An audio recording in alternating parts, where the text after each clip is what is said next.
Hello and welcome back. So now we are going to start with the environmental geosciences unit of environmental geosciences, and we will complete it soon, and we will do the basics of it. Okay, so this is the first lecture, so we will go for basics like origin of Earth as mentioned in our syllabus, and planetary formations, formation of core, mantle, crust, atmosphere और hydrosphere. ठीक है, तो ये सारी topics हम करेंगे, और ये सब टॉपिक्स इम्पॉर्टेंट है, इस पर क्वेश्चंस भी आए हुए हैं पास्ट में. सो अकॉर्डिंगली विल डू, और जनरल अंडरस्टैंडिंग के लिए भी ज़रूरी है. और ये लेक्चर आपको हेल्प कर सकता है हर चीज़ों में. यूजीसी नेट के अलावा बाकी अगर पीएससी देते हैं, सिविल सर्विसेज देते हैं, ये सब में भी, या फिर और भी जैसे बहुत सारे पीएससी के एग्ज़ाम हैं, तो उसमें भी ये हेल्प करेगा आपको. ठीक है, और जैसे देखते हुए यूजीसी नेट को देखते हुए थोड़े डिटेल में बनाया गया है. ये बहुत बेसिक्स है, धीरे धीरे हम चीज़ों को कवर करेंगे. तो शुरू करते हैं.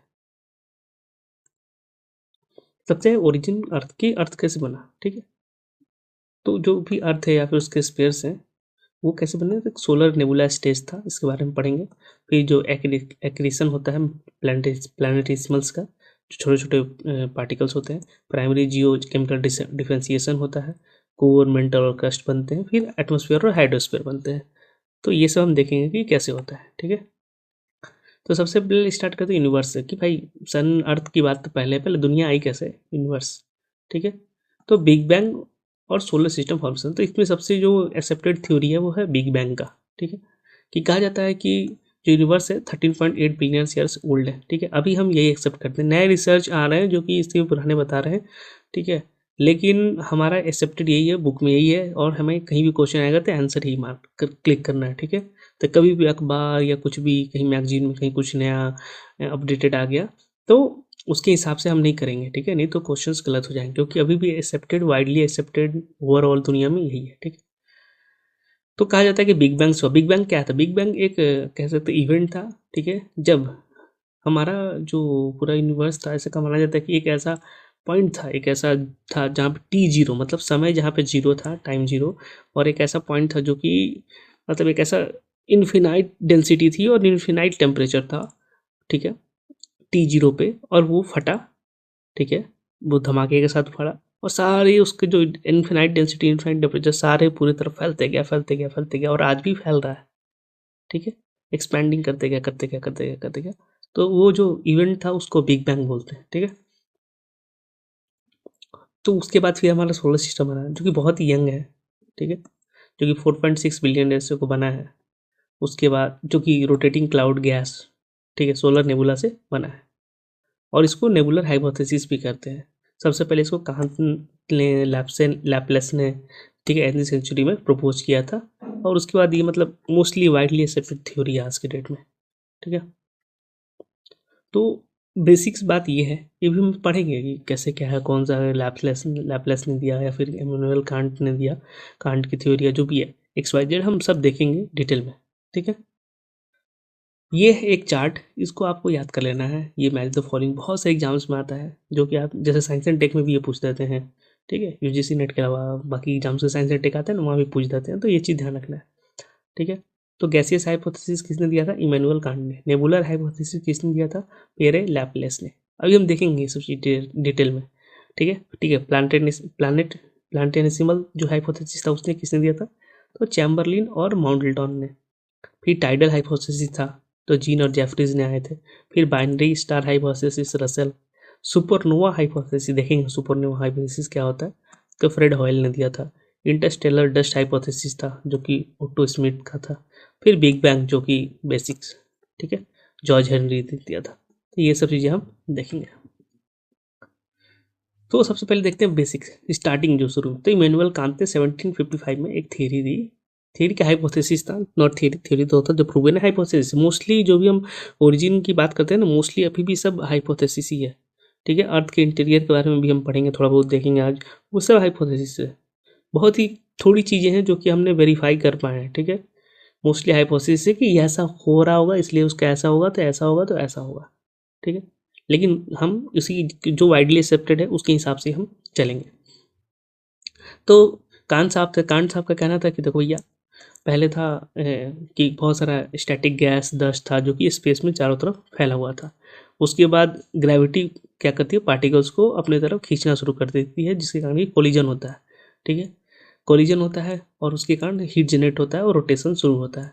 उसके बाद वो एक नेबुलर डिस्क में घूमने लगते हैं। ठीक है, और उसके बाद क्या होता है कि जो बीच का मैटर है वो डेंस हो जाता है, और उसके बाद सेंट्रीफ्यूगल फोर्स लगने के कारण कुछ कुछ जो मैटर है उस बाहर की तरफ फेंकना शुरू करते हैं। वो जो मैटर बाहर के हैं वो कंडेंस होके प्लैनेट्स बन जाते हैं। ठीक है, तो इसकी सबसे बड़ी समस्या है कि ये ग्रेविटी पुल अचानक से आया कहाँ, तो ये सब चीज़ें एक्सप्लेन नहीं कर रहा है। ठीक है, ये बहुत ही बेसिक सी बात है।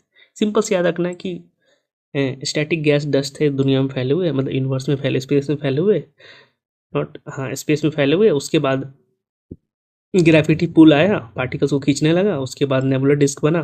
ठीक है, उसमें के बाद फिर सेंट्रीफ्यूगल फोर्स के कारण कुछ कुछ मैटर को बाहर फेंकने लगा, मतलब गैस को।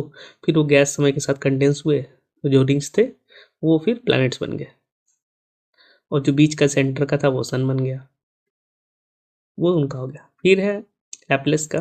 ठीक है, पेरे लैपलेस का नेबुलर हाइपोथेसिस इन्होंने 1796 में दिया। उन्होंने कहा कि एक रोटेटिंग हॉट नेबुला था। तो पहले नेबुला जानते हैं कि नेबुला होता क्या है। ठीक है, तो नेबुला क्या होता है, कॉस्मिक क्लाउड्स होते हैं। ठीक, एक इंटरस्टेलर क्लाउड्स होता है, डस्ट का, हाइड्रोजन, हीलियम और भी तरह के आयोनाइज्ड गैस होते हैं। मतलब समझो कि एक बादल है। ठीक है, बहुत बड़ा बहुत बड़ा, इट्स लाइक बहुत बड़ा। ठीक है, वो ऐसे स्पेस में चल रहा है, उसके अंदर क्लाउड है, डस्ट है, हाइड्रोजन है, ये सब है। ठीक है,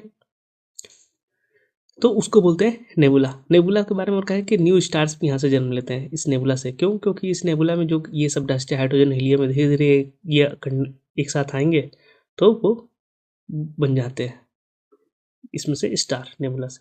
ठीक है, इसको स्टेलर रिमेनेंट भी कहते हैं, रिमेनिंग ऑफ डाइंग स्टार्स। मतलब कई बार जो स्टार्स होते हैं ना, डेथ होता है तो फटते हैं। ठीक है, और उसके बाद फिर वो भी गैस में नेबुला बन जाते हैं। फिर वो आते हैं नेबुला से, फिर वापस क्या बोलते हैं, स्टार्स बनते हैं। तो सिंपल सी बात है, इसमें हाइड्रोजन 90% होता है, हीलियम 10% के आसपास, और कुछ कुछ ट्रेस एलिमेंट्स होते हैं। ठीक है, इसमें हम कई तरह के नेबुला होते हैं, जैसे कि इमिशन नेबुला होता है जो कि आयोनाइज मतलब ग्लोइंग गैस होता है कि नियर बाई हॉट स्टार से कारण। फिर होता है रिफ्लेक्शन नेबुला जो स्कैटर्ड करता है लाइट को। डार्क नेबुला होता है, ठीक है, डेंस डस्ट है जो कि लाइट को ऑब्सक्योर करता है। प्लानिटरी नेबुला हो गया कि एक्सपेंडिंग सेल्स है जो कि आउटर लेयर्स, ठीक है, डाइंग जो लो मास स्टार का, ठीक है, वो कास्ट ऑफ करता है, बाहर की तरफ निकलता है और फिर उसके चारों तरफ ये बन जाते हैं। फिर सुपरनोवा रिमिनेंट है कि एक स्टार था, डेथ हुआ और वो फट गया। ठीक है, उसके बाद वो नेबुला बन गया। तो याद रखना ये प्रोसेस चलते रहता है। जैसे नेबुला है, नेबुला से प्रोटोस्टार बनेगा, कंडेंस होके, मतलब कंडेंस मतलब ठंडा नहीं, मैटर सारे एक साथ होके, फिर वो प्रोटोस्टार से स्टार बन गया। फिर स्टार बहुत समय तक अपना सब कुछ करते रहेगा, एनर्जी रिलीज करते रहेगा, जस्ट लाइक आवर सन। ठीक है, तो सन एक दिन जाके फिर से डेथ हो जाएगा। डेथ मतलब कि एक दिन फट जाएगा, सब कुछ खत्म हो जाएगा। फटने के बाद फिर से वापस वो गैस क्लाउड की तरह हो जाएगा। ठीक, तो बेसिक से याद रखना सुपरनोवा क्या है कि एक इंटरस्टेलर क्लाउड है, डस्ट, हाइड्रोजन, हीलियम और अदर अनहेज्ड गैसेस का। ठीक है, तो वापस चलते हैं। तो लैप्लेस ने कहा कि भाई एक रोटेटिंग हॉट नेबुला था। ठीक है, वो फिर ठंडा होने लगा और फ्लैटनिंग होने लगा। क्यों भाई? तो सेंट्रीफ्यूगल फोर्स से कंटिन्यूअस, तो उसके चारों तरफ रिंग फॉर्मेशन होने लगे, कॉन्ट्रैक्टिंग, जिसको जैसे ये है, उसके चारों तरफ ये ऐसे से घूमने लगे। फिर रिंग कंडेंस कर गए, तो जो मटेरियल रिंग में कंडेंस टू फॉर्म प्लैनेट्स और मून बन गए, और जो बीच का हिस्सा था सेंट्रल मास वो सन बन गया, और ये जो थे इसके चारों तरफ घूमने लगे। तो इस प्रकार हमारा सोलर सिस्टम बन गया। तो ये किसका था? लैपलेस ने। नेक्स्ट चलते हैं, चैम्बरलिन साहब ने कहा, चैम्बरलिन और मॉल्टन, ठीक है, मॉल्टन साहब ने कहा प्लैनेटेसिमल हाइपोथेसिस दिया 1905 में। ठीक है, इसमें क्या था, उन्होंने कहा कि देखो भैया एक सन था, ठीक है, बगल से एक स्टार गया, ठीक है, छोटा सा। उसके बाद उसने उसकी ग्रेविटी के कारण इनका मैटर कुछ खींच गया इसमें से, टाइडल बल्ज, मतलब ग्रेविटेशनली उसमें से कुछ मैटर खींचा, और वो गैस और जो डस्ट थे वो इजेक्ट हो गए इस स्टार के इन्फ्लुएंस में आके। मतलब समझिए कि ये स्टार है, इसके बगल से एक और स्टार जा रहा है, ये है रास्ता है, उसने ऐसे मैटर खींचा अपनी तरफ। ठीक है, जैसे ये खींच रहा है, ये तो अपनी जगह ये जा रहा है। ठीक है, ये मैटर खींचा, उसके बाद और स्पीड में ज़्यादा था, ऐसा कहा जा रहा है कि स्पीड में, इनका मानना था कि स्पीड में ज़्यादा था तो ये आगे निकल गया। बट ये मैटर तो अब इसमें से बाहर निकल गया, तो ये मैटर क्या किया, इसके चारों तरफ घूमना शुरू कर दिए, ठीक है। किस फॉर्म में, तो प्लैनेटेसिमल्स के फॉर्म में, जो स्मॉल स्मॉल स्मॉल स्मॉल, ठीक है, प्लैनेटेसिमल्स के फॉर्म्स में। उसके बाद ये मटेरियल कूल होने लगे, ठीक है, कंडेंस होने लगे स्मॉल सॉलिड बॉडीज में, ठीक है, सॉलिड बॉडीज में कूल होने लगे। फिर क्या हुआ, एक्रीशन हुआ, मतलब छोटे छोटे छोटे छोटे आपस में मिलने लगे, ठीक है। मतलब किस कारण से, तो कह सकते हैं कि ग्रेविटी के कारण से या फिर टकरा के, ठीक है। और ये छोटे छोटे मिलते मिलते ये सब बड़े बड़े बन गए, ठीक है। जिसके साथ जो ज़्यादा मिला वो उतना बड़ा हो गया, जो कम मिला वो छोटा हो गया, ठीक है। छोटा प्लैनेट हो गया, और उसके बाद इस प्रकार से मून और जो प्लैनेट्स है सोलर सिस्टम बने। तो ये चैम्बरलिन साहब की थी, ठीक है, याद रखना है। नेक्स्ट है जीन्स जेफरी साहब की टाइडल हाइपोथेसिस, ठीक है। तो इनका भी लगभग सेम ही था, ठीक है। इनका जो था और इनका जो था, इनका लगभग सेम ही था, ठीक है। ये भी प्लांटेसिमल्स की बात करते हैं और सेम चीज, ठीक है। उसके बाद है रसेल्स की बाइनरी स्टार हाइपोथेसिस, ठीक है। तो बाइनरी स्टार जो हाइपोथेसिस थी रसेल साहब की 1935 में आई थी। उनका कहना था कि देखो भैया एक सन था, मतलब प्राइमरी स्टार जैसे मान लेते अपना सन है, और उसके साथ में एक प्लानिटरी कंपेनियन था, मतलब एक और छोटा सा सेकेंडरी स्टार था, और उसका एक प्लानिटरी कंपेनियन था, साथी था कि उसका तार रिवॉल्व कर रहा था, ठीक है। Companions ejection, tidal force ejected the massive secondary star, the planetary companies pull towards the primary, ठीक है, कि प्राइमरी की तरफ आया, ओके। सो उसके बाद क्या हुआ कि एक स्टार था जो सन का हमने बात किया था, तो ये स्टार के चारों तरफ ये जो जो प्लानिटरी कंपेनियन है वो क्या करता है, ये अपनी तरफ, ठीक है, टाइडल फोर्स के कारण जो मासिव सेकेंडरी स्टार है planetary companion pull towards the primary, ठीक है, इसकी तरफ खींचा जाता है। खींचे जाने के कारण क्या होता है कि the planetary companions entered and an elongated unstable orbit around the sun, उसके चारों तरफ घूमने लगता है। मतलब अब तक हम क्या बात किए, अब तक हम ये बात किए कि एक स्टार है प्राइमरी स्टार, एक सेकेंडरी स्टार है, और उसका एक प्लानिटरी कंपेनियन है, ठीक है, बेसिक्स समझे। ये क्या कि इसके ग्रेविटेशनल, ठीक है, इसकी तरफ ये खींच चलाया, ठीक है। अब ये इसके चारों तरफ इनलोंगेटेड अनस्टेबल ऑर्बिट में सन की तरफ घूमने लगा, ठीक है। उसके बाद सी ओ एम ए, ठीक है, जो प्लानिटरी कंपेनियन था, ठीक है, वो इनलोंगेटेड अनस्टेबल ऑर्बिट में घूम रहा है चारों तरफ पर। टाइडल फोर्स और कोलिजन के कारण क्या होता है, प्लानिटरी जो कंपेनियन होता है वो प्रोटो प्लैनेट्स में डिवाइड हो जाता है, टूट जाता है, ठीक है। और उसके बाद जो प्रोटो प्लैनेट्स थे वो एग्रीगेट होने लगे, और उसके बाद सोलर सिस्टम बन जाता है, ठीक है, कि जो टुकड़े थे साथ में आ गए, फिर वो बन गए, ओके। तो ये था उनका कि एक बाइनरी कंपनी, बाइनरी मतलब एक ये स्टार साथ में एक और बाइनरी स्टार, ठीक है, ये साथ में थे, ठीक है। जो कि कहाँ क्या था कि वो इसके पास से गुजर रहा था सेकेंडरी स्टार, तो उसके एक प्लानिटरी कंपेनियन था उसका एक छोटा सा, उसको ये खींच लिया, ठीक है, सिंपल सी बात है, ओके। तो ये था रसेल साहब की। चलते हैं नेक्स्ट। नेक्स्ट है फ्रेड हॉल्स की सुपरनोवा हाइपोथेसिस, जो कि 1946 थी। उनका कहना था कि एक प्रिमिटिव सन था, ठीक है, और एक जायंट कंपेनियन स्टार था बहुत बड़ा। उसके बाद वो बहुत बड़ा था तो सुपरनोवा एक्सप्लोजन हुआ, ठीक है। सुपरनोवा एक्सप्लोजन होता है तो उसके बाद सारे फटने के बाद सारा गैसियस मटेरियल में फंस जाता है, पता है ना, हाइड्रोजन हीलियम ये सब के, ठीक है, हेवी एलिमेंट्स उसके चारों तरफ सब डिवॉल्व करने लगते हैं। उसके बाद धीरे धीरे क्या होता है, पोलर डिस्क फॉर्मेशन होता है, उसकी चारों तरफ रिंग की तरह डिस्क की तरफ घूमते घूमते रहते हैं, ठीक है। उसके बाद छोटे छोटे छोटे छोटे छोटे छोटे, ठीक है, प्रोटोप्लैनेटरी फॉर्मेशन होता है। फिर धीरे धीरे और कूल होते हैं और क्लोज आते हैं और एग्रीगेट होते हैं, मतलब एग्रीगेट होते हैं मतलब कि एक साथ और जुड़ते हैं जुड़ते जुड़ते हैं, तो फिर हमारा सोलर सिस्टम बन जाता है, ठीक है। ये समझना है बस, बेसिक से बात, ठीक है। इसी ये इसलिए ये होयल साहब ये भी कहते हैं कि इसीलिए देखो भैया जो हेवी थे, मतलब रॉकी जो स्ट्रक्चर वाले जो प्लैनेट्स थे वो अर्थ सन के करीब रह गए, और जो गैस हैं तो वो दूर रह गए, ठीक है। ये भी कहना था उनका इसी कारण से। सुपरनोवा क्या था, सुपरनोवा क्या है, डेथ स्टार का एक्सप्लोजन है, ठीक है, कि जो मैसिव प्रोजेनिटर होता है रेड और ब्लू सुपर जायंट में कन्वर्ट हो जाते हैं। पहला तो जो स्टार जब ठीक है जब स्टार डेथ की तरफ जाता है उसका जो उसका कोर होता है ना वो कोलैप्स कर जाता है। ठीक है, फ्यूजन खत्म हो जाता है, तो फ्यूजन को खत्म मतलब कोर कोलैप्स हो जाता है। ठीक है, मतलब तुरंत से एकदम, तो वो सब कुछ फट जाता है। फट जाता है तो फिर वो नेबुला बन जाता है। ठीक है, तो ये सब होता है इसका। तो सुपरनोवा क्या है? इवेंट है, explosion of death of stars, explosive death of stars. उसके बाद क्या है? उसके बाद नेक्स्ट थियरी आती है, ठीक है, ओटो की, इंटरस्टेलर डस्ट हाइपोथेसिस। उन्होंने कहा कि देखो भैया सन था और ब्रह्मांड में फैले हुए गैस और डस्ट क्लाउड्स थे, वो सन मूव करता है इस डस्ट क्लाउड्स के रीजन से। ठीक है, सन मतलब सन भी अब पता है ना इवॉल्व करते रहता है। ठीक है, तो वो अपना मूव करता है, तो मूव करता है तो ग्रेविटी, सन की ग्रेविटी के कारण इसको कैप्चर कर लेता है, कुछ डस्ट और क्लाउड्स को, वो इसकी तरफ घूमना शुरू कर देते हैं। घूमते घूमते ये एक्रीग्रेशन एक्रीशन होता है, मतलब कुछ कुछ डस्ट पार्टिकल्स एक साथ आना शुरू करते हैं, फिर छोटे छोटे प्लानेटेसिमल्स बनते हैं, छोटे छोटे छोटे छोटे प्लैनेट्स बनते हैं। फिर ये प्लैनेट्स आपस में कोलाइड होते हैं, स्टिक टुगेदर होते हैं, फिर ये बड़े बड़े प्लैनेट्स बनते हैं और मून बनते हैं। ठीक है, तो ये ओटो साहब की थी।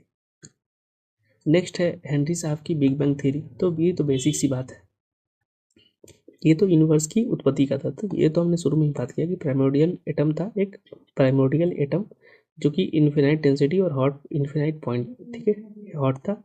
और उसके बाद टाइम जीरो पे ये, उसके बाद ये एक्सप्लोड होता है, उसका रैपिड एक्सपेंशन होता है, कूलिंग होता है, जो कि फंडामेंटल पार्टिकल्स और एनर्जी बनाते हैं। उसके बाद क्या होता है? न्यूक्लियोसिंथेसिस होता है और सीएमबी मतलब कॉस्मिक माइक्रोवेव बैकग्राउंड। जैसे जैसे ये कूलिंग होता है, ठीक है, जो न्यूक्लियाई टू फॉर्म, तो ठीक है, जैसे जैसे ये ठंडे होते हैं तो न्यूक्लियाई बनते हैं छोटे छोटे हाइड्रोजन के, हीलियम के, और वो कॉस्मिक माइक्रोवेव रिलीज करते हैं, ठीक है, बैकग्राउंड। उसके बाद धीरे धीरे ग्रेविटी पूल्स करता है गैसेस को, तो स्टार्स बनते हैं, गैलेक्सी बनते हैं, मॉडर्न यूनिवर्स बनता है over the billions of years. ये तो बिग बैंग का था। हमारा जो मॉडल साइंस है वो यूज करता है नेबुलर एक्यूरेशन मॉडल। हम जो सोलर सिस्टम के फॉर्मेशन के लिए, यूनिवर्स का तो हो गया बिग बैंग, सोलर सिस्टम के लिए हम यूज करते हैं नेबुलर एक्यूरेशन मॉडल, कि एक रोटेटिंग डिस्क था गैस और डस्ट का, ठीक है, यंग सन की चारों तरफ। ठीक है, जो डस्ट ग्रेन्स थे पेबल्स में कन्वर्ट हुए छोटे छोटे आगे साथ में, फिर प्लानेटेसिमल्स बड़े, फिर वो सब जाके प्रोटो प्लानट्स बने कोलिजन और एक्रीशन से। ये सबसे एक्सेप्टेड थ्योरी है। ठीक है, ये वाली बात कि ये हमारा नेबुलर गैस था, नेबुलर, ठीक है, नेबुला था जायंट, उसके अंदर ग्रेविटी के कारण वो छोटे छोटे छोटे छोटे एक प्रोटो स्टार होता है जो कि उसकी चारों तरफ ये घूमते रहता है। तो ये क्या बोलते हैं? पहले प्रोटो प्लानिटरी डिस्क बनते हैं, ठीक है, जो इसके चारों तरफ घूमते रहते हैं सन के। उसके बाद वो डिस्क जो गैस होता है वो धीरे धीरे छोटे छोटे छोटे टुकड़ों में पहले आते हैं, ठीक है, मेटल सिलिकेट्स या आइस गैसेस, इस तरह की चीज़ें बनते हैं। उसके बाद ये सब फिर इकट्ठा होते हैं आसपास में, तो फिर ये रॉकी प्रोटोप्लैनेट्स बनते हैं, या फिर गैसियस जायंट प्रोटोप्लैनेट्स बनते हैं। और फिर सोलर विंड जो है, जो भी डेब्रिस होता है, जो भी सोलर विंड्स के कारण जो डेब्रिस होता है क्लियर हो जाता है, और जो भी बचे कुछ चीज़ें रहती है उसको सोलर विंड हटा देता है, और फिर बाद में ये अपने प्लैनेट्स बचते हैं। ठीक है, एक बार इसको आप पॉज करके अच्छे से देखना, ठीक है, पढ़ना आ जाएगा, सुनिए, बहुत बेसिक सी बात है। तो ये थ्योरी अभी एक्सेप्टेड है सोलर सिस्टम के फॉर्मेशन में, कि कहते हैं कि सोलर नेबुला रहता है, ग्रेविटी पुल्ड करता है मैटर को फ्लैटनिंग डिस्क अराउंड द सन के रूप में। ठीक है, मतलब ऐसे ऐसे क्लाउड था, तो इसको जो सन था उसके चारों तरफ ये ऐसे ऐसे गैस प्लैनेट हो जाते हैं, और पतले डिस्क की तरह, डिस्क मतलब पतला, मतलब नॉट लाइक कि एकदम पतला कुछ सेंटीमीटर का, वो आप सोचो स्पेस यूनिवर्स के लेवल पे, सोलर सिस्टम के लेवल पे, कि वो पतला डिस्क मतलब कई, मतलब कितना मिलियन किलोमीटर्स वो चौड़ाई होगा ऊपर से नीचे। ठीक है, डस्ट और आइसी ग्रेन्स स्टक टुगेदर हो जाते हैं इलेक्ट्रोस्टैटिक फोर्सेस कारण, कोलिजन होता है, ठीक है, प्लानेटेसिमल्स बोलते हैं किलोमीटर साइज के बॉडीज, फिर कोलिजन और ग्रेविटेशनल अट्रैक्शन चलते रहता है, तो प्लानेटेसिमल्स होते हैं प्लानेटरी एम्ब्रियोज में बनते हैं, और फिर प्रोटो प्लैनेट्स बन जाते हैं, और उसी में से एक अर्थ था, ठीक है, प्रोटो अर्थ बनता है। तो अब थोड़ा सा सन के बारे में देखते हैं, फिर आगे हम चलते हैं। सन के अंदर क्या होता है याद रखना, न्यूक्लियर फ्यूजन होता है, ठीक है, नॉट फिजन। जो हम लोग यूज़ करते हैं, जो भी हमारा न्यूक्लियर एनर्जी हम प्रोड्यूस करते हैं, हमारा जो टेक्निक है वो क्या है? न्यूक्लियर फिजन, ठीक है, नॉट फ्यूजन। ठीक है, फ्यूजन मतलब कि हम एलिमेंट को एलिमेंटल फॉर्म में जो अपना है इन्होंने उसको दो पार्ट में, मतलब दो पार्ट में या मल्टीपल पार्ट में जब हम तोड़ते हैं न्यूक्लियाई को, तो न्यूक्लियाई को तोड़ते हैं तो उससे जो एनर्जी रिलीज होता है उसको तोड़ने पे वो होता है फ्यूजन। ठीक है, फ्यूजन में क्या होता है कि दो न्यूक्लियाई साथ में आके एक साथ हो जाते हैं, वो होता है फ्यूजन। ठीक है, तो हाइड्रोजन हाइड्रोजन आते हैं, हाइड न्यूक्लियाई और हीलियम बनते हैं। ठीक है, तो जो सन है उसमें मेनली क्या है, हाइड्रोजन है, फिर हीलियम है, फिर दूसरे मेंटल, तो हाइड्रोजन आपस में न्यूक्लियरली फ्यूज करते रहते हैं इनके एलिमेंटल फॉर्म में, और जब फ्यूज करते हैं तो क्या बनेंगे, हीलियम बनते जाएंगे। तो जिस दिन ये पूरा हाइड्रोजन फ्यूज करके हीलियम बन गया, सारा खत्म हो गया, तो फिर ये अर्थ मतलब सन एग्जिस्ट करना बंद कर देगा, एनर्जी कहाँ से रिलीज करेगा, नहीं होगा। फिर ये इसका कनेक्टिव जोन होता है प्लाज्मा फ्लो का, ये सबसे जो विजुअल सरफेस जो हमें दिखता है वो है फोटोस्फीयर, उसके नीचे क्रोमोस्फीयर होता है। ठीक है, और सबसे आउटर मोस्ट एटमोस्फीयर जो ग्लोइंग है वो है कोरोना सन का। तो ये देखो फोर जो हाइड्रोजन होते हैं, हाइड्रोजन तो हीलियम बनता है। ठीक है, हाइड्रोजन आपस में मिलते हैं तो हीलियम बनता है और एनर्जी रिलीज करते हैं। और लगभग 4.6 बिलियन ईयर्स का एज है। ठीक है, मास ये तो नहीं कोई पूछेगा, बट आप देख सकते हो। डायमीटर पूछ देते हैं कई बार किसी किसी एग्जाम्स में, 1.4 मिलियन किलोमीटर का है, और अर्थ से डिस्टेंट 150 मिलियन किलोमीटर है। ठीक है, एग्जैक्ट भी आप देख लेना, 1.49 समथिंग समथिंग समथिंग ऐसे करके है। ठीक है, हमारा इम्पैक्ट क्या फोटोसिंथेसिस के लिए बहुत ज़रूरी है, वेदर और क्लाइमेट पे भी इम्पैक्ट पड़ता है इसका, और ऑरोरास फॉर्मेशन होते हैं। ठीक है, और इसमें कई सारे इवेंट होते हैं जैसे सोलर फ्लेयर्स होते हैं, कोरोनल मास इजेक्शन होता है, ये सब हम देखेंगे। ठीक है, ये बहुत बेसिक्स मैंने इसमें बात किया। फिर हमारा सोलर सिस्टम के बारे में, तो सन है, ठीक है, मरकरी है, वीनस है, अर्थ है, मार्स है, तो और ये एस्ट्रॉयड बेल्ट है। एस्ट्रॉयड बेल्ट के इधर जितने भी प्लैनेट्स है चारों, ये इसको क्या बोलते हैं, रॉकी प्लैनेट्स, और एस्ट्रॉयड बेल्ट के जो उधर जितने प्लैनेट्स हैं उसको क्या बोलते हैं, गैसियस प्लैनेट्स। ठीक है, वो गैसियस फॉर्म में है, आइस जैंट्स है, आइस जैंट्स है, गैस जैंट्स है, जैंट्स है, और ये बहुत बड़े बड़े भी हैं। ठीक है, और इसमें से सिर्फ एक ही हैबिटेबल है जो कि हमारा अर्थ है। तो फिर क्या होता है, एक्रीशन हो गया, हीटिंग हो गया, मैग्मा हो गया, प्रोटो अर्थ बन गया। प्रोटो अर्थ क्या होता है, जैसे जैसे ग्रीव करता है, बड़ा होता है, तो high velocity impact released enormous heat to active decay होता है। ठीक है, शॉर्ट लिव्ड आइसोटोप्स का और ज़्यादा हीट होता है, तो उसके कारण क्या होता है, दिस ड्रो ग्लोबल और नियर ग्लोबल मेल्टिंग, ये सब कुछ पिघला पिघला जाता है और मैग्मा का ओशन बनता है। ठीक है, क्योंकि जो आउटर सेल था अर्थ का वो भी मोल्टेन सेल था, तो पूरा मैग्मा का ओशन बनता है। ठीक है, the early earth was hot molten sphere with no permanent crust ocean और लाइफ, कुछ नहीं था।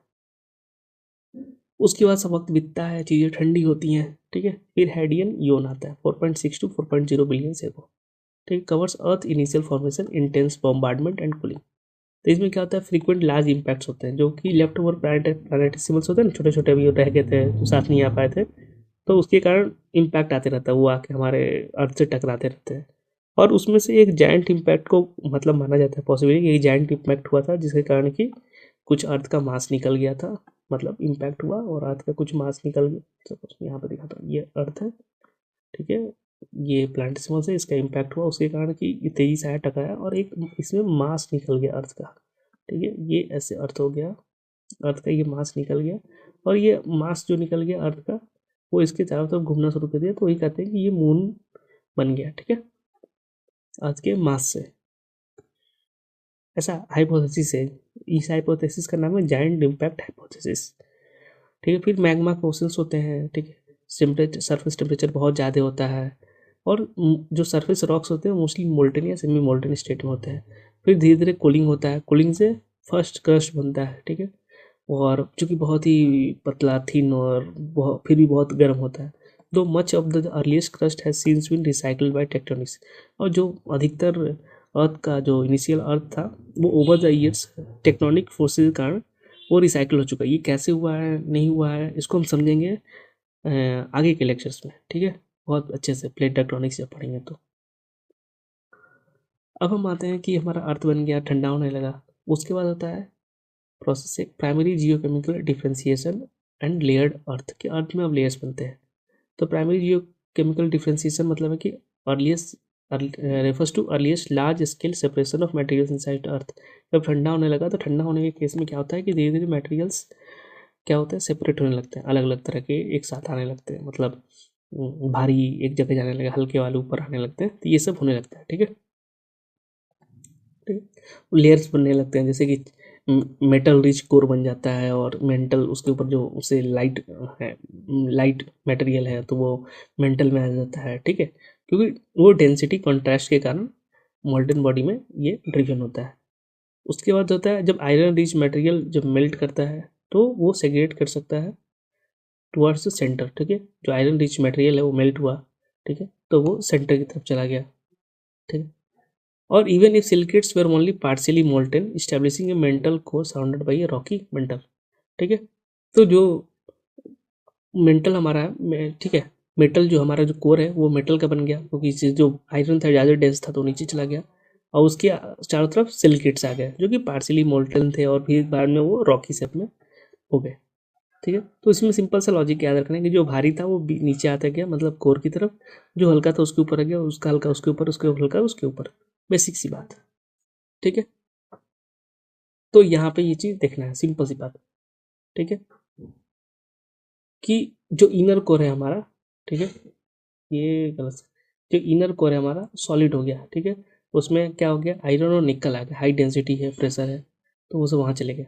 फिर हमारा जो आउटर कोर है, ठीक है, वो लिक्विड है, ठीक है, जो मैग्नेटिक फील्ड का सोर्स भी हमारा, ठीक है, ये घूमते रहता है, इसके ये जो है ना हमारा, इसके जो सॉलिड कोर है ये लिक्विड कोर के में समझो कि एक तरह से हिलते डुलते भी रहता है, उसके कारण चीज़ें होते रहती हैं हमारे।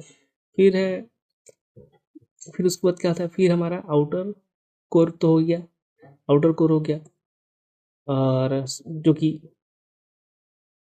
ठीक है, ये गलती है, आउटर कोर हमारा लिक्विड है, ठीक है, ये नहीं। फिर मेंटल हमारा है, तो मेंटल एक तरह से हमारा सॉलिड है, ठीक है, और सॉलिड और लिक्विड मतलब समथिंग लाइक प्लास्टिक सॉलिड, ठीक है, प्लास्टिक टाइप के स्टेज में है, ठीक है, जो कि मोल्ड भी हो सकता है लेकिन वैसे फ्लो नहीं कर सकता। जैसे हम देखते हैं ना मैग्मा फ्लो करने लगा अर्थ, वो क्यों करता है, जब प्रेशर खत्म हो जाता है, प्रेशर कम हो जाता है, नॉट खत्म, तो अर्थ पे जब तक ये पहुंचता है ना प्लास्टिक वाला जो बहुत ज़्यादा प्रेशर में, सब प्लास्टिक जो प्लास्टिक फॉर्म में रॉक्स है, प्लास्टिक मतलब प्लास्टिसिटी, ठीक है, प्लास्टिसिटी मतलब जो प्लास्टिक क्या है, प्लास्टिक देखने में सॉलिड है ना, बट वो मोल्ड हो सकता है आसानी से, तो उस स्टेज में वो रहते हैं, ठीक है।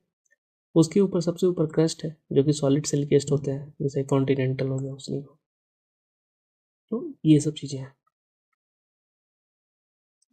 तो जो हमारा डिफ्रेंसिएशन हुआ इस जो कूल डाउन होने के प्रोसेस में, ठीक है, जो केमिकल एलिमेंट्स थे अर्थ इंटीरियर और आउटर्स के अलग अलग तरह से होते हैं। सबसे पहले लिथोफाइल्स, ठीक है, रॉक लविंग एलिमेंट्स होंगे, combine easily with oxygen, reside mainly in silicates phase, तो उससे वो मेंटल और क्रस्ट में पाया जाता है, जैसे कि ऑक्सीजन है, सिलिकन है, सिलिका है, अल्मोनियम है, कैल्शियम है, सोडियम है, पोटेशियम है, ठीक है, मैग्नीशियम है, ये सब। फिर आए, ठीक है, सिड्रोफाइल जो आयरन लविंग एलिमेंट्स है, ठीक है, एलिमेंट्स थे कि वो मेटालिक आयरन्स, ठीक है, वो प्रेफर करते हैं, मतलब तो उनको मेटालिक जो इस तरह के एलिमेंट्स होते हैं जो सिड्रोफाइल्स होते हैं, ठीक है, साइड्रोफाइल्स जो आयरन लविंग होते हैं उनको इस तरह की चीज़ जो आयरन को के क्लोज जाएंगे, ठीक है, जितना हो सके आयरन के क्लोज जाएंगे, ठीक है। इसकी एग्जांपल जैसे आयरन है, निकल है, कोबाल्ट है, प्लेटिनम ग्रुप के एलिमेंट्स है, वो सब। नेक्स्ट हमारा चैल्कोफाइल, ठीक है, जो कि सल्फर लविंग एलिमेंट्स है, जो कि सल्फाइड स्टेज में रहना पसंद करते हैं सल्फाइड के साथ, ठीक है। ये हो गया, जैसे कॉपर है, जिंक है, लेड है। तो इससे ना एक चीज़ और सीखने को मिलता है ना कि जैसे हम लोग कई बार बोलते हैं ना कि ये मेटल मिनरल्स कहाँ मिलेंगे, या फिर ये कहाँ पे मिलेगा अर्थ पे, या फिर ये कंट्री में कहाँ मिलेगा, तो ध्यान रखना है कि अगर कहीं कॉपर मिल रहा है, सपोज कहीं कॉपर की माइन है, तो वहाँ जिंक भी मिलने का चांसेस है, लेड भी मिलने का चांस है, ठीक है, ये सब मिलने का चांस है, ओके। जैसे आयरन है, जहाँ पे आयरन की माइन है तो वहाँ पे निकल भी मिल सकता है, कोबाल्ट भी मिल सकता है। तो इस तरह से हमें याद रखना है, अगर सपोज कोई एग्जाम हमें नहीं पता, कोई अलग सा लोकेशन दिया कि भाई हमें पता है कि मतलब कि ये निकल का माइन, निकल का कोबाल्ट का माइन कहाँ है, हमें पता है कि, और हमें ऑप्शन में सिर्फ इतना पता है, जो ऑप्शन दिख रहा है उसमें से एक ऑप्शन ऐसा लग रहा है जहाँ पे आयरन का माइन है, तो मोस्ट प्रोबेबली वहाँ पे कोबाल्ट का माइन सही हो जाएगा, ठीक है, ये चीज़ ध्यान रखना है। फिर है एटमोफाइल जो गैस लविंग एलिमेंट्स हैं, जो कि भाई गैसियस या वोलेटाइल फेज में रहना चाहते हैं, जो कि एटमोसफियर और एटमोसफियर में बहुत ज़्यादा, जैसे कि हाइड्रोजन है, कार्बन है, नाइट्रोजन है, नोबल गैसेज। तो ये भाई किसी वो कहते हैं भाई हमें आज़ादी पसंद है, हम ऐसे हवाओं में घूमते फिरेंगे, तो वो हो गए एटमोफाइल्स। ठीक है, तो चैल्कोफिले हो गए, एटमोफिले हो गए, ठीक है, लिथोफिले हो गए, लिथोफिल्स हो गए, साइड्रोफिल्स हो गए, ठीक है, चाल्कोफिल्स हो गए, एटमोफिल हो गए। ठीक है, तो अब हम देखते हैं कि जो गोल्ड स्मिथ मॉडल बोलते हैं, जो ये जियोकेमिकल क्लासिफिकेशन है ना, इसको गोल्ड स्मिथ मॉडल बोलते हैं, याद रखना है। ठीक है, तो ये तो हमने बात कर ही लिया कि based on affinity for host phases in differentiating planetary bodies, उसके हिसाब से अपना जो सल्फर लविंग है वो सल्फर के साथ रहना चाहेंगे, ये और डिपोजिट्स में मिलते हैं। एटमोफिल्स होते हैं, जो एटमोफिल है वो तो वोलेटाइल या गैसियस या वोलेटाइल लिक्विड स्टेज में फेज में रहना चाहेंगे, एटमोसफियर हाइड्रोजन में। ठीक है, जो आयरन लविंग है तो वो मेटालिक आयरन के साथ रहेंगे कोर में मोस्टली, और जो लिथोफाइल्स हैं तो वो ऑक्सीजन, ठीक है, उनका ऑक्सीजन से नज़दीकी चाहिए तो सेलिगेट्स या ऑक्साइड बनाएंगे। क्रस्ट और मेंटल में सबसे ज़्यादा लिथोफाइल्स होता है। ठीक है, तो यूनिवर्स में क्या सबसे ज़्यादा हाइड्रोजन है, फिर हीलियम है, फिर बाकी सब गैसेस। अर्थ क्रस्ट में क्या है, सबसे ज़्यादा ऑक्सीजन है, फिर सिलिकॉन है, फिर क्रस्ट की बात करें, टोटल अर्थ की नहीं। ठीक है, ठीक है, अर्थ क्रस्ट की बात की, टोटल अर्थ की, ऑक्सीजन ज़्यादा है, फिर सिलिकॉन है, फिर अल्मीनियम है, आयरन है, कैल्शियम है, ये सब। ह्यूमन बॉडी में सबसे ज़्यादा क्या है, ऑक्सीजन है, फिर कार्बन है, फिर हाइड्रोजन है, फिर बाकी। ठीक है, तो यहाँ से सवाल बनते हैं, याद रखना। ठीक है, तो ये एलिमेंटल कंपोजिशन हो गया। तो हम पूरे अगर अर्थ में देखें तो सबसे ज़्यादा क्या है, तो सबसे ज़्यादा आयरन है, पूरे अर्थ की बात कर रहे हैं हम, मेंटल कोर क्रस्ट सब मिला के। उसके बाद ऑक्सीजन है, उसके बाद सिलिकॉन से, ठीक है, फिर मैग्नीशियम है और बाकी सब है। ठीक है, और अगर हम सिर्फ अर्थ क्रस्ट की बात करें तो सबसे ज़्यादा क्या है, क्रस्ट की है, ऊपर वाले लेयर, तो ऑक्सीजन है, ठीक है, फिर सिलिकॉन है, आयरन, उसके बाद आयरन वगैरह ये सब है। ठीक है,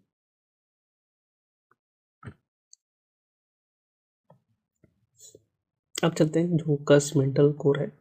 तो how earth and space formed, solar nebula stage है, एक्रीशन हो गया, प्लैटिसमस का प्राइमरी जियोकेमिकल डिफरेंशिएशन हो गया, और मेंटल क्रस्ट उसके बाद बनता है। ठीक है, और उसके बाद हाइड्रोस्फीयर, एटमॉस्फेयर, ये सब बनता है। तो सबसे पहले क्रस्ट, क्रस्ट क्या, सबसे आउटर मोस्ट लेयर है। ठीक है, सबसे पतला है तीनों लेयर में, तीनों में सबसे लीस्ट डेंस है। ठीक है, और 1% ऑफ अर्थ वॉल्यूम होता है। ये दो पार्ट में डिवाइड है, ओशनिक क्रस्ट और कॉन्टिनेंटल क्रस्ट। ठीक है, जो कि अलग अलग थिकनेस में पाए जाते हैं, कंपोजिशन और डेंसिटी। जो ओशनिक क्रस्ट है, ठीक है, जी अर्थ हो गया, इसको ऐसे दिखाता हूँ बेटर। मान लो ये क्रस्ट है, ये डायग्राम भी ऐसे दिखाना भी सही नहीं है, मैं दिखाता हूँ ऐसे बेटर। हम्म, हम्म,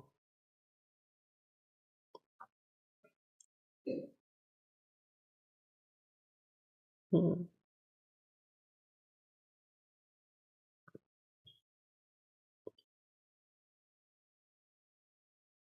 हम्म, ठीक, ये मेंटल हो गया। ठीक है,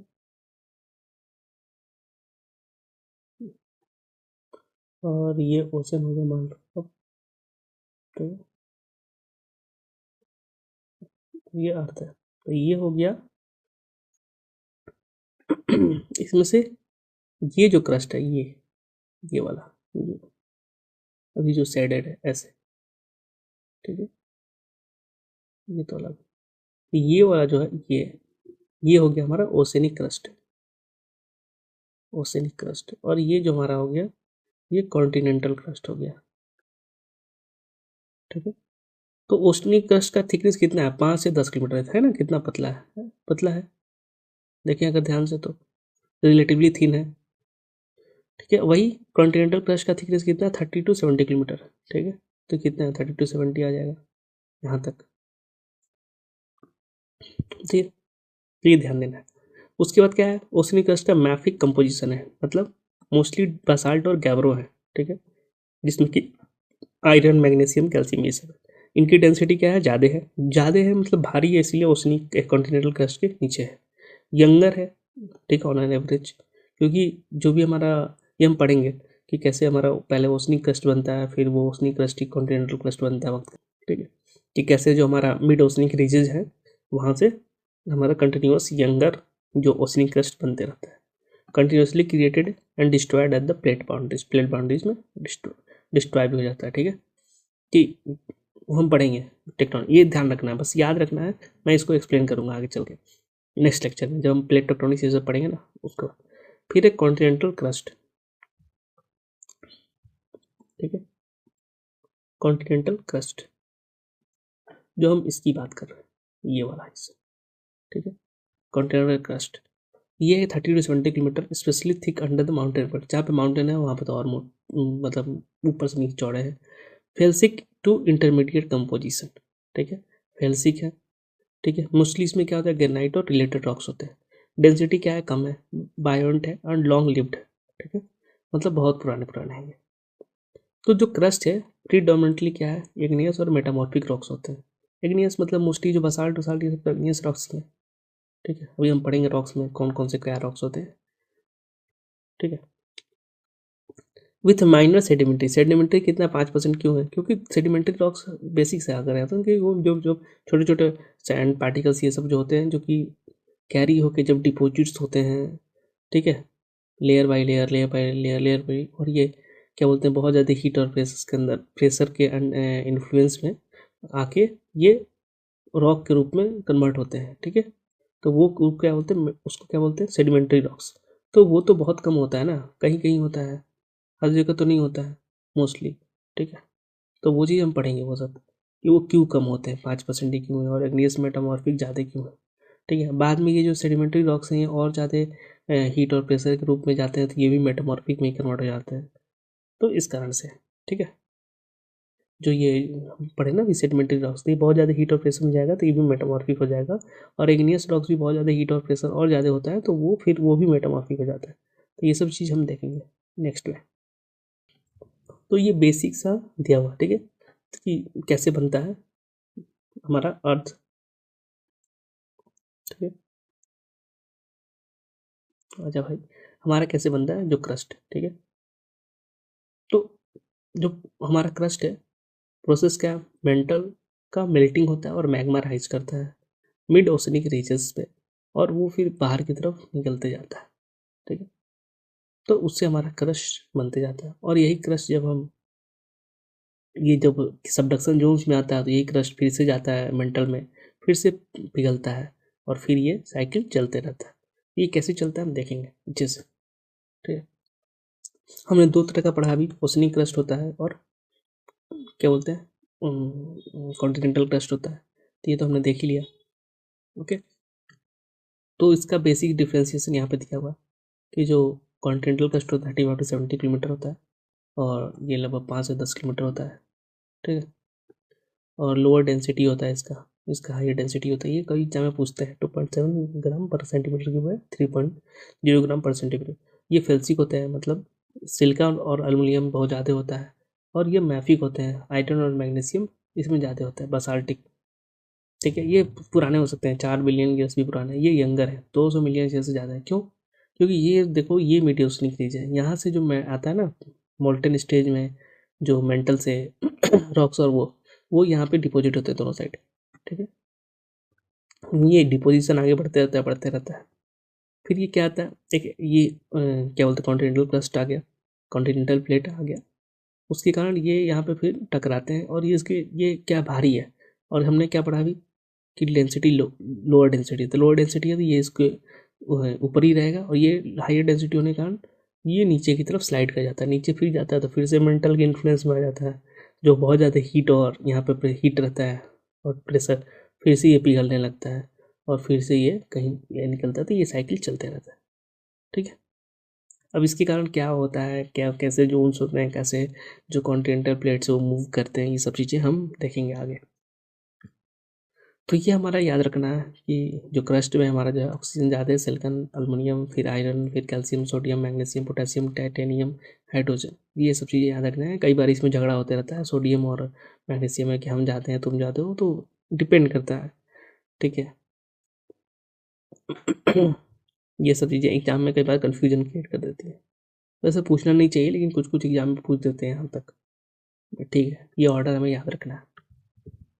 नेक्स्ट है मेंटल। मेंटल क्या है, क्रस्ट नीचे होता है और 2900 किलोमीटर डेप्थ तक है, ठीक है, और लगभग ये 84% है अर्थ के वॉल्यूम का। और ये किस चीज़ से बनना है, मेनली सिलिकेट्स रिच, ठीक है, सिलिकेट्स रॉक में richer in iron and magnesium, जो अल्ट्रामाफिक पेरियोडाइट भी होते हैं, ठीक है, ओके, जो कि क्रस्ट से ज़्यादा इसमें आयरन मैग्नीशियम होता है। केमिकली क्या है, dominated by minerals like olivine या पायरोक्सिन होता है, ठीक है। ओलिवाइन एक बहुत ही कह सकते हैं कि काफ़ी हाई हीट और प्रेशर पे बनने वाला रॉक्स है। Temperature rise from 200 to 400 Celsius at top to nearly 4000 degrees Celsius near the core mantle boundary. Although solid mantle rocks are ductile over geological time scale and can flow slowly, ठीक है, driving mental convection end plate tectonics, ठीक है। तो ये solid होते हैं, जो mental के रॉक्स होते हैं, ठीक है, और बट वो डक्टाइल होते हैं, डक्टाइल, ठीक है, जियोलॉजिकल मतलब कि वो स्लोली स्लोली फ्लो कर रहे होते हैं, एकदम स्लोली खींच के ऐसे चल रहे हैं, सॉलिड है बट वो चल रहे हैं, ठीक है। प्लास्टिसिटी का जो कॉन्सेप्ट बताया था वो, ठीक है, स्लोली फ्लो करते हैं, जिसके कारण कि जो मेंटल का कन्वेक्शन है, कि ये जो हमें पड़े ना, ये यहाँ से अर्थ का प्लेट है ओशनिक, और ये नीचे, सॉरी ये बना देता हूँ प्रॉपर, यस, और नीचे ये मेंटल है, ठीक है, पूरा मेंटल है, ठीक है। तो यहाँ से ये रॉक्स थोड़े थोड़े यहाँ पे आते हैं, प्रेशर हल्का रिलीज होता है तो और पिघलते हैं, तो और ये बाहर की तरफ आ गए, ठीक है, दोनों साइड। और ये प्रोसेस, और यहाँ पे सपोज कि ये एक ऐसा जोन है, ये भी अर्थ का एरिया होगा, और यहाँ पे यही प्लेट नीचे की तरफ सिंक होते रहता है, सेम सेम, ठीक है, ये सिंक होते रहता है। सिंक होता है तो यहाँ से क्या होता है कि ये राइज हो रहा है, ठीक है, क्योंकि ये क्या हुआ कि बहुत ज़्यादा प्रेशर में है ना, मेंटल के नीचे, मेंटल में बहुत ज़्यादा प्रेशर है, तो यहाँ भी हल्का सा भी क्रैक है, तो यहाँ से प्रेशर रिलीज करने के लिए सारे ये जो भी रॉक्स हैं स्लोली स्लोली इसके ऊपर की तरफ बढ़ेंगे, जिनको स्पेस मिल गया और प्रेशर रिलीज हुआ तो लगेगा कि लिक्विड फॉर्म में बाहर आ गए, ठीक है, हमें लगता है कि लिक्विड है या semi semi semi solid type form में ये बाहर आ गए, ठीक है। तो ये और बाकी ये प्लेट तो बनते गया, और ये क्या बोलते हैं, इस कन्वेक्शन के कारण, ठीक है, अब क्या है कि ये प्रेशर बहुत दे रहा है, प्रेशर दे रहा है तो आगे जितना थोड़ी बहुत जगह है तो थोड़ा बहुत निकले, बाकी फिर आगे की तरफ बढ़ गए, तो आगे की तरफ बढ़े तो ये रॉक्स है। तो आप देखो जब दो चीज़ सॉलिड टाइप है, ये जब रगड़ के इसके साइड जाएगा तो थोड़ा बहुत इसको भी तो खींचेगा अपने साइड, ये ऐसे जा रहा है तो इसको भी खींचेगा क्योंकि चिपके हुए हैं, तो ये भी खींचते हुए जाते हैं, और फिर आगे ये आ गया कौन सा, कॉन्टिनेंटल क्रस्ट। तो कॉन्टिनेंटल क्रस्ट तो ये तो भाई हल्का है, ये ऊपर ही रह गया था, फिर इसके नीचे स्लाइड करेंगे, इसके नीचे स्लाइड करेंगे तो ऊपर तो जा नहीं पाएंगे, तो यहाँ पे क्या होता है फिर से वापस मेंटल में आ गए, ठीक है, मेंटल में आ गया तो फिर से यहाँ पे हाई टेम्परेचर है 204 डिग्री सेंटीग्रेड, फिर से ये हल्का मोल्टन स्टेट में आ गए, और फिर ये साइकिल ऐसे चलती रहती है, ठीक है, और ये दोनों साइड होता है, ठीक है। तो ये ग्लोबल स्केल पे होता है, तो इसके बारे में और अच्छे से हम पढ़ेंगे आगे, भी हो सकता है कन्फ्यूजिंग लगे कि अरे ये सब क्या हो रहा है अर्थ में, तो पढ़ेंगे पढ़ेंगे। ये अर्थ का जो अर्थ का मेंटल है, ठीक है, वो कैसे बना, तो पहले जो अपना हीटिंग था एक्रीशन हुआ वो हमें पढ़ा, फिर डिफ्रेंसिएशन हुआ कि कोर अलग हो गया, फिर मेंटल सॉलिडिफिकेशन हुआ, उसमें लेयरिंग होगी अपर और लोअर मेंटल की, ओके, तो ये बेसिक सी बात है। अब हम चलते हैं कोर में। तो कोर क्या सेंट्रल रीजन अर्थ का ऑक्यूपाई करता है, वो दो भाग में डिवाइडेड है, आउटर कोर और इनर कोर, बोथ डोमिनेटली, ठीक है, डोमिनेट किस चीज़ में करते हैं, आयरन निकल एलॉयज में with some lighter elements. Outdoor कर क्या है, लिक्विड है, लिक्विड आयरन और निकल है, ठीक है। ये सब कैसे पता चला, तो ये सब भी हम पढ़ेंगे, ठीक है, आज नहीं नेक्स्ट लेक्चर में पढ़ेंगे, जब हम पढ़ेंगे ना, ठीक है, सिस्मिक वेव्स और ये सब चीज़ें, तो पढ़ेंगे कि कैसे हमें पता चला कि ये चीज़ ऐसे है, लिक्विड है, कहाँ सॉलिड है अर्थ के, क्योंकि हम जा तो पाए नहीं उतना नीचे, जा भी नहीं सकते उतने हाई टेम्परेचर प्रेशर में, तो ठीक है। तो ये 2900 से लेके 5150 किलोमीटर डेप्थ तक है। Convective flow of this electrically conducting liquid generates earth geomagnetic field, ठीक है, जो हमारा अर्थ का जो मैग्नेटिक फील्ड है ना, जो हम देखेंगे फोटो में ऐसे ऐसे दिखाते हैं, ठीक है, ऐसे, तो ये कहाँ से जनरेट होता है, ये जो कन्वेक्टिव फ्लो है ना, ठीक है, आयरन का और निकल का, तो इलेक्ट्रिकली कंडक्टिंग लिक्विड ये जनरेट करता है जियोमैग्नेटिक फील्ड को, और जियोमैग्नेटिक फील्ड के कारण जो सन के जो सोलर फ्लेयर्स आते हैं ना, उससे हम बच पाते हैं, ठीक है। वो उसको अर्थ पे आने नहीं देता, वो साइड से चले जाते हैं। तो ये हमारा प्रोटेक्शन का भी काम करता है। तो सपोज ये जियो डायनेमो जो है एक दिन फेल हो गया, तो क्या होगा, ये हमारा ख़त्म हो जाएगा जियोमैग्नेटिक फील्ड, तो ये पूरा सन का फ्लेयर हमारे पे आएगा और सब कुछ जला देगा। तो हर चीज़ का अपना यूज है। फिर है इनर कोर। इनर कोर क्या है, आयरन और निकल है, ठीक है। सॉलिड आयरन और निकल है, ओके। ये 5150 किलोमीटर से लेकर सेंटर जो है 6371 किलोमीटर, ठीक है, वहाँ तक है। सॉलिड क्यों है, क्योंकि एक्सट्रीम प्रेशर है जो कि हाई टेम्परेचर को ओवरकम करता है। टेम्परेचर बहुत हाई है लेकिन प्रेशर इतना है कि उसको लिक्विड या सेमी लिक्विड में होने नहीं देता है, ठीक है।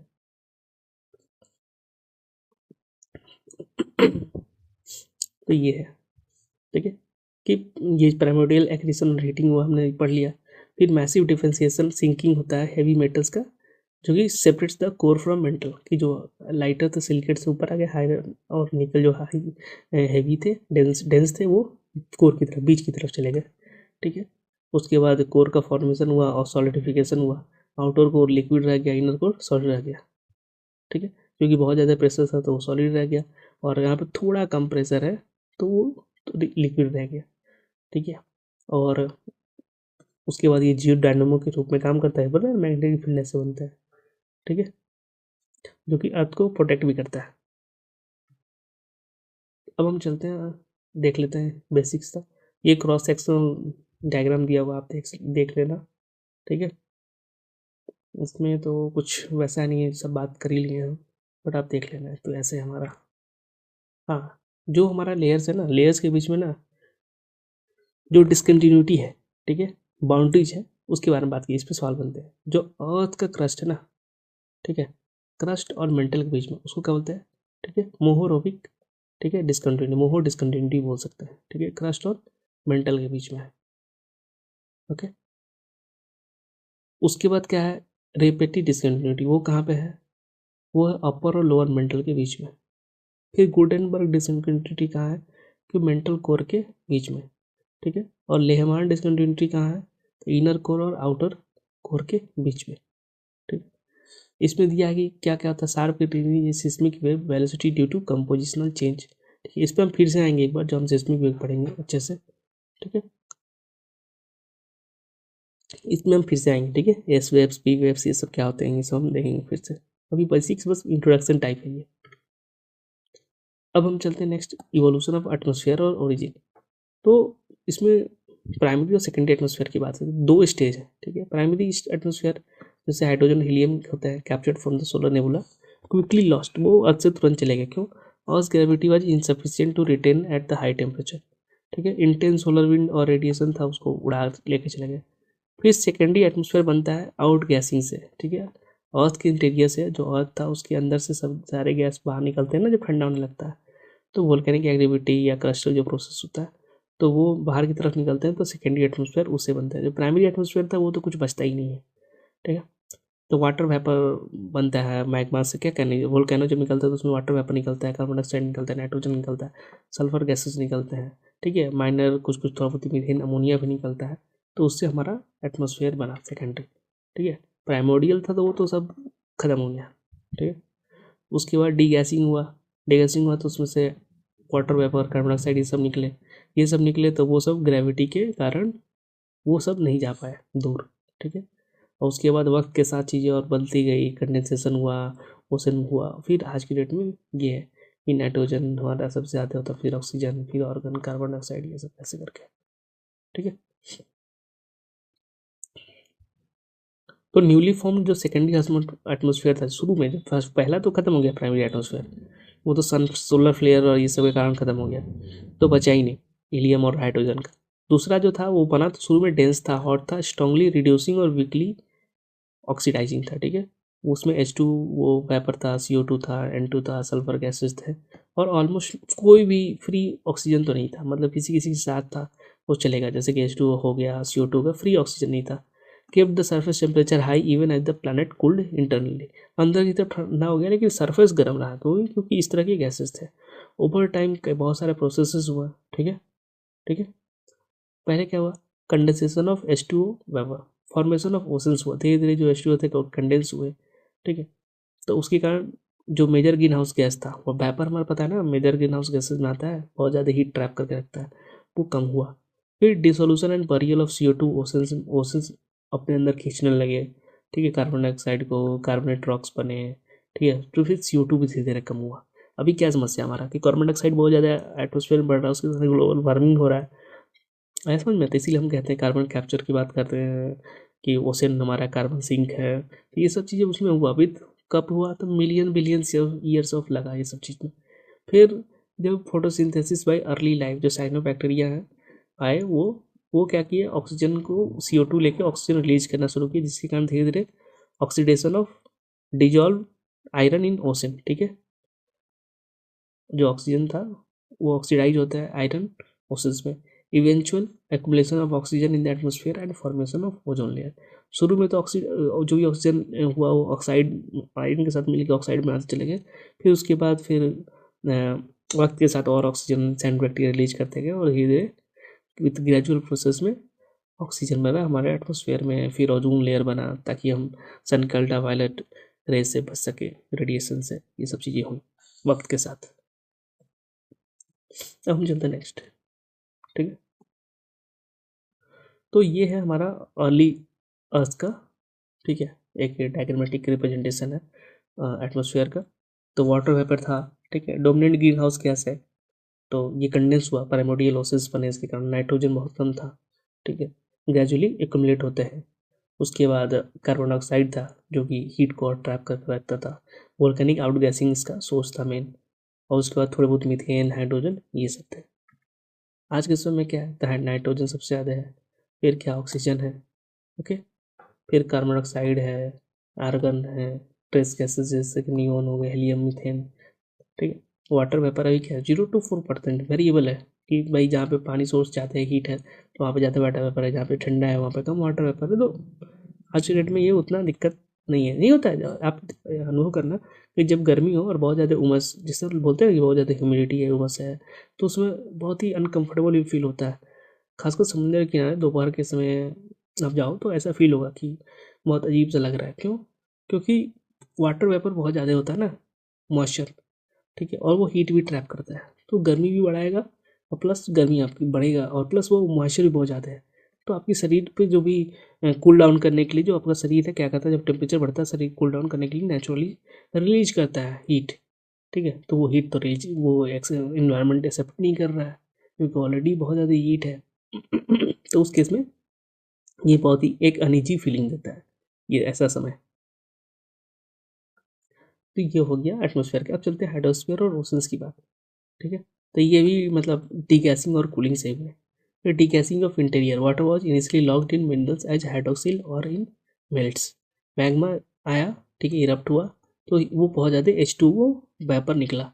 फिर क्या हुआ, उसके साथ कंडेंस हुए, ठीक है, और surface cooled below 100 degree Celsius के नीचे आया, तो वाटर वेपर कंडेंस होना शुरू किए। फिर बहुत समय तक बारिश बारिश होते रहा, तो जितने भी लो लाइंग टोपोग्राफिक बेसिस थे वो सब भर गए, उसके कारण प्राइमोर्डियल ओशन बना, ठीक है। अर्ली ओशंस क्या थे, तो हॉट थे, एसिडिक थे, rich in dissolve ions due to intense weathering और ऑफ फ्रेशली फॉर्म्ड क्रस्ट। जो क्रस्ट अभी तो होता था, उसका खूब वेदरिंग हुआ था, उसके कारण से ओशंस बहुत ही हॉट और एसिडिक थे। ओवर टाइम केमिकल और बायोलॉजिकल प्रोसेस के कारण धीरे धीरे ओशंस की केमिस्ट्री चेंज हुई। तो ये था ओरिजिन ऑफ अर्थ हाइड्रोस्फीयर का और ओशंस का, ये ठीक है, कि पहले अर्थ ऐसा, फिर कूलिंग हुआ, कंडेंसेशन हुआ, ठीक है। कूलिंग कंडेंसेशन, कूलिंग कहाँ किस चीज़ का हुआ था, जो कि आउट गैसिंग के कारण जो भी H2O निकला था, ठीक है, वाटर वेपर, उसका कूलिंग हुआ, ठीक है, और जो हाइड्रेट मिनरल्स थे वो भी रिलीज किया, ओके। वक्त के साथ फिर टेम्परेचर जब और गिरा तो लिक्विड वाटर बढ़ते गया, ठीक है। उसके बाद आज के समय में ये है रिश्ते, ठीक है। और कुछ कुछ एक्सोजेनिक भी है, वो मिलते हैं कुछ कुछ सोर्सेस की, जैसे कि आइस कॉमेट्स आए, मेटेरोइड्स आए स्टार्टिंग में, ठीक है, ये सब स्टार्टिंग की बात है, ठीक है। तो वो सब भी यहाँ पे कुछ कुछ पानी के सोर्स छोड़े गए, ठीक है, या फिर डायरेक्ट कैप्चर हुआ वाटर मॉलिक्यूल्स का सोलर नेबुला गैसेस से, तो ये भी एक बात कहते हैं, ये एक्सोजेनस सोर्सेस की बात है, ठीक है। तो ये आज की डेट में हाइड्रोस्फीयर है, हमारे क्लाइमेट रेगुलेशन के लिए ज़रूरी है, हैबिटेट प्रोवाइडर है, सेविंग लैंडस्केप है, वाटर सप्लाई के लिए ज़रूरी है। तो सबसे ज़्यादा एक साल्ट वाटर है आज की डेट में। फिर फ्रेश वाटर 2.5%, उसमें 68% तो फ्रेश वाटर ही ग्लेशियर और आइस कैप्स में है, और 30% ग्राउंड वाटर में। तो जो हम नदी लेक और ये सब कुछ देखते हैं ना, ठीक है, वो कितना है, वो 1.2% है। ठीक है, 1.2% किसका, 2.5% का, तो कितना कम है। ठीक है, तो ये चीज़ हमें ध्यान देना। तो ये प्रोसेस है जो वाटर साइकिल का चलते रहता है, ये भी हम देखेंगे डिटेल में आगे चल के। तो ये जो इंट्रोडक्शन था उसको हम यहाँ एंड करते हैं, और यहाँ पे एक कार्ल सैगन था। ये हमारा जो अर्थ है, ये आप देख रहे हो, ये अर्थ है, ये छोटा सा डॉट। ये फोटो किसने लिया था, तो ये वाइजर 1 जो स्पेस क्राफ्ट था, जब वो सोलर सिस्टम को एग्जिट कर रहा था ना 1990 में, तो उसने 4 बिलियन माइल्स अवे से इस फोटो को लिया था और भेजा था कि हम ये हैं पूरे स्पेस में, मतलब पूरे स्पेस में नहीं, सोलर सिस्टम में ये है, ऐसे दिखते हैं ये, और ये डॉट। ठीक है, तो कार्ल सैगन ने इसको देखा और बोला कि that's here, that's home, that us, on it everyone you love, everyone you know, everyone you heard of, every human beings who ever was lived out their lives, the aggregate of our joys and suffering, thousands of confident religion, ideologies, and economic doctrines. Every hunter or foragers, every hero or coward, every creator and destroyer of civilization, every king and peasants, every young couple in love, every mother and father, hopeful children, inventor, explorer, every teacher of morals, every corrupt politicians, every superstar, every supreme leader, every sant and sinners in the history of the species lived there on a mote of dust suspended in a sunbeam. सोच रहे हो, तो it's like कि हम कई बार सोचते हैं कि हम ही सब कुछ है, but this figure should remind us कि वी आर नथिंग। ओके, सो शांति से रहें, और खासकर आजकल के समय में जो कि बहुत ही टर्मोइल टाइम है। बाकी आप प्रिपेयर करें, मिलते हैं नेक्स्ट लेक्चर में। Thank you.